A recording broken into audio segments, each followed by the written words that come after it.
Came through there today. On the flats.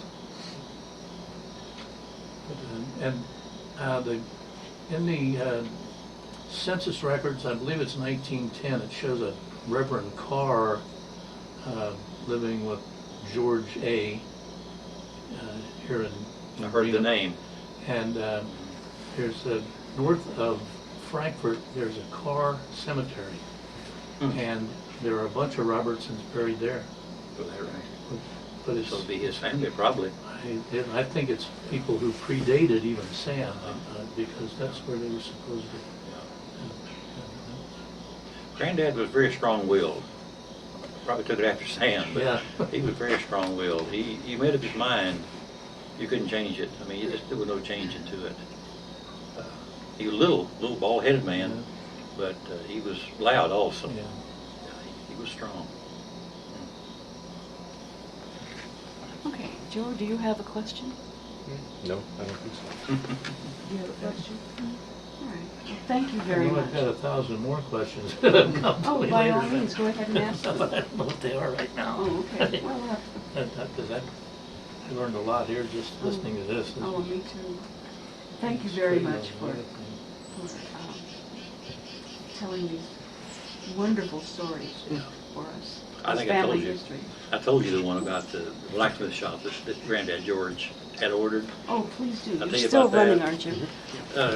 Grandma Duncan ran the store, and she bought stuff out of Belknap Hardware in Louisville. And people want stuff, she'd order it, they'd deliver it their own, by the mail route or whatever. And he come down and say he wanted to buy a blacksmith shop. He was a good blacksmith, Granddad Robertson was.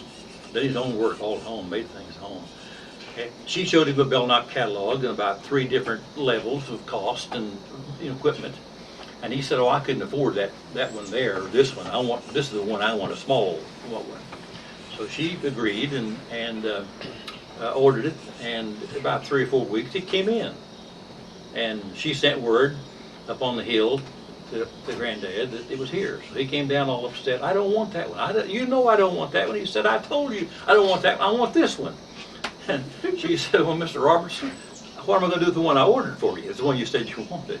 And of course, she couldn't eat it, so they had a few words, and finally he took it and used it. Oh, he did use it? Yeah, he took it. He took it and paid for Oh, it. that was a strong-willed woman. Yeah. And then another time, Dad told me that on Saturday night, about almost dark, somebody came, the kitchens were, the visit between Iron Hill and down to Keyhole, back and forth with Dan Kibby in the kitchens. And one of the families came down to stay all night, and they only had one kerosene lamp in the whole house. So they sent Dad to store, him being about a 10, 12-year-old boy, sent him to store to get a kerosene lamp. He got Grandmother Duncan out of the house after dark, bought the lamp, and she put it in a flour sack, a paper flour sack. And he carried it over his back up, got up on one of those cliffs. You saw cliffs up there today. Going up on one of those cliffs, dropped that lamp and busted all to pieces when he was almost home. It being late at night, so that was the end of that lamp. My first trip to Kehoe, I met Doug Cooper. He lived up on top of the hill. Yeah. And I talked to him for about 2 hours, and he started telling me about George and the boys. Yeah. And I remember one statement he made. He said, "George raised a bunch of good Christian boys. He made believers out of them." Yeah. Well, see, Lizzie was the one who was really the spiritual one. They said one time she shouted a lot. And he was standing at the front door looking in and watching her. And so she just got up and went back shouting and brought him in and said, "George, you got religion? You got religion?" Right in front of everybody.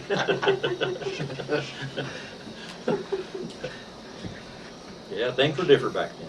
I can remember down at Grandma Duncan's when she would get ready to go to bed, and she wore her hair up in a bun, and she would let it down, and it would go clear down to her. Oh, yes. Below her Never knees. cut her hair. Oh, yes. Oh, my. I don't think she ever cut her I hair. always remembered that. Was she a light-haired woman when she was Medium. young? She was, yeah, I Medium. think she was, Sandy. yeah. Yeah. Now, Mother was a blonde. I don't think Grandmother was ever a blonde. She's light-headed. Yeah. But I always remembered that. Her Always her wore hair- cotton hose. Would not wear nothing but cotton hose. Never wore anything else. Long dresses and cotton hose. I'd like to ask one question. Between Kehoe and Old Town, I drove over a road there one time from Old Town, and That's where we was out on Lost Creek today. up on top of the hill, Uh-huh. not the paved road. But was there a tie-in between Kehoe and Old Town? Because there's a Duncan Fork over in Old Yeah, Town. there was. Okay, a lot of the Robertsons lived over in Laurel and Rattlesnake, just across the hill. Okay, where we was at today, if you went up that barn and turned back right, not straight over Slash, but back that right, that followed the ridge, back there to Sunrise, about 4 miles. And back there on Sunrise, Granddad Robertson helped to build a school where the kids, walked about 4 miles from the flats back across that ridge. And it's now a little old house back there. He helped build that second hill up there, third hill over there, I guess. He helped build that school at Sunrise. And just across the ridge on the Greenup County side is Laurel and Rattlesnake. And that's where Emmett and Lizzie, and Lizzie had a daughter, Lizzie.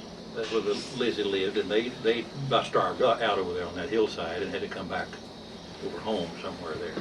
But yeah, that's Duncan and some area where they lived in too, on Lost Creek. You come out finally on Sandy, if you go on through there, Sandy.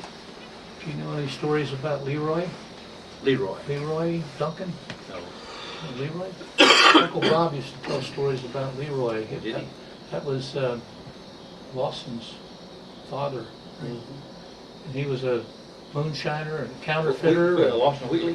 Wheatley? Yeah. That's another generation back to Leroy. No, I never heard about that Oh, one. yeah. And Leroy. Where's he from? Where's he That's, at? I think that might be where Duncan Fork comes from over at Old Over Town. on Old Town. And Well, see, when it went to Lawson, Old right, Town, we came back up Laurel to It's all speculation. find that Duncan that day. We Yeah. like that was Laurel we was on. yeah. I think, Phyllis, didn't you have a copy of his will? Yeah, Yes, I have a Leroy. copy of his will. And he Dan left- Johnson found that copy in the courthouse in Carter County Courthouse. He I left found it down $1 in to all Virginia. his kids except Lawson Wheatley. And then he left the balance to Lawson Wheatley. Yes, Do you have his marriage application too? yes, That was in Virginia. yeah.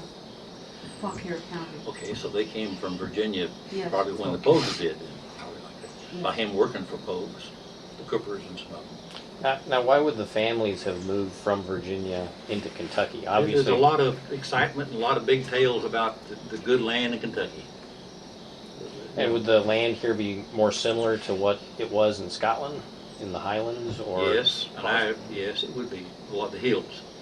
And also I read a recent book on the Ozarks, and they say that book that the people who left the hills of Kentucky and West Virginia and Tennessee followed across and picked up more land in Missouri and Arkansas, just like they had here, because that's what they knew, something just like Scotland.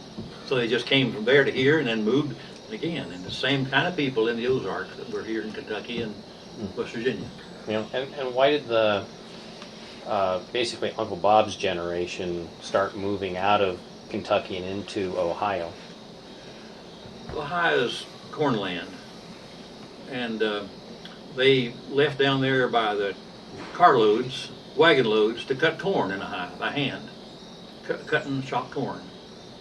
And a lot of our people left Greenup County, Tennessee, all over the area, went up there and worked 3 or 4 months in the winter and made enough money to come back and live the rest of the year off of it by cutting corn. And then most of them, or a lot of them, got jobs up there and didn't come back after a period of 2 or 3 years. Many of them did. So, of course, my father and Duell moved to Portsmouth. See, Dad worked in the coal mines of East Kentucky on Tug River for about 6 years.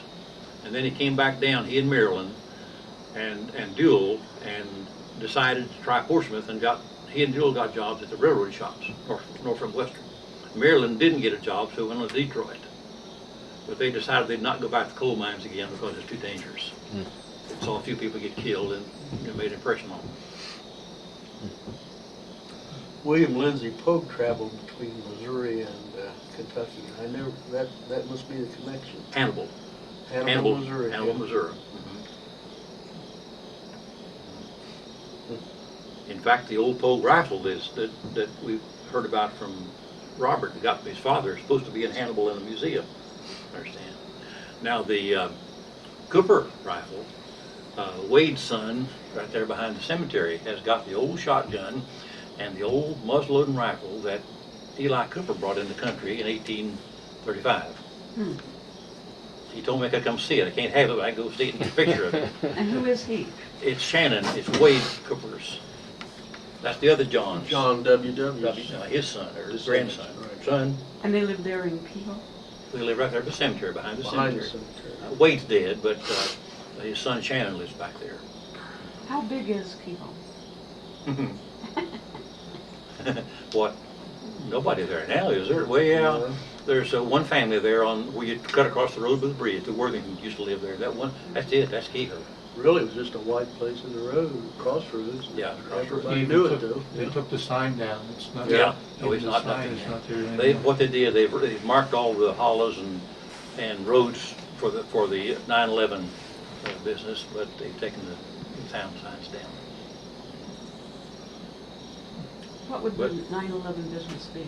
But it's when you can call it emergency Oh, I see. and see if the fire company, fire trucks, or the ambulance comes. You have to have a town, have a street number or something to go by. So every lane and every little creek is hollow now is marked. Do you remember anything about stories about Samuel Blentlinger? Or Sam Blent? Yes, Sam Blent. I didn't make the connections to the Duncans until just lately, but I heard about it all my life. He was a wonderful man. Everybody praised him highly, Grandmother Duncan especially, but I didn't know why. He had married a Duncan, but he lived up there at the across from where were they next hill on up Lost Creek in a little house there. And Sam was a real religious man. Came to church there at Keeple for years, and died an old man. And I guess he had a son named Harvey. And the joke was that Ewing, my uncle, was in the post office one night late when he was making a remittance, and grandmother had papers spread out over the table and some money. And Ewing said, "Ma, what would happen if Uncle Sam came in and saw this?" Meaning the government, Uncle Sam. He said, "Uncle Sam, not Harvey's Paul. But if Uncle Sam saw this, what would he do?" But that was a joke at home, not Harvey's Paul. We know that was Sam, not Harvey's Paul. And you always had to entertain yourself some way. Those old people told stories, like Granddad Duncan back on Three Prong there, and a man named Snood Kiser. They were hauling cross ties. Somebody was cutting them by hand.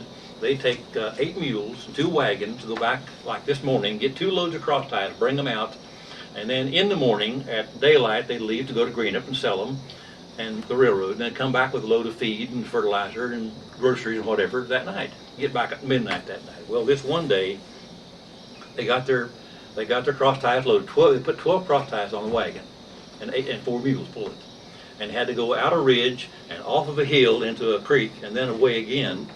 And I guess Granddad Duncan was in front, and what they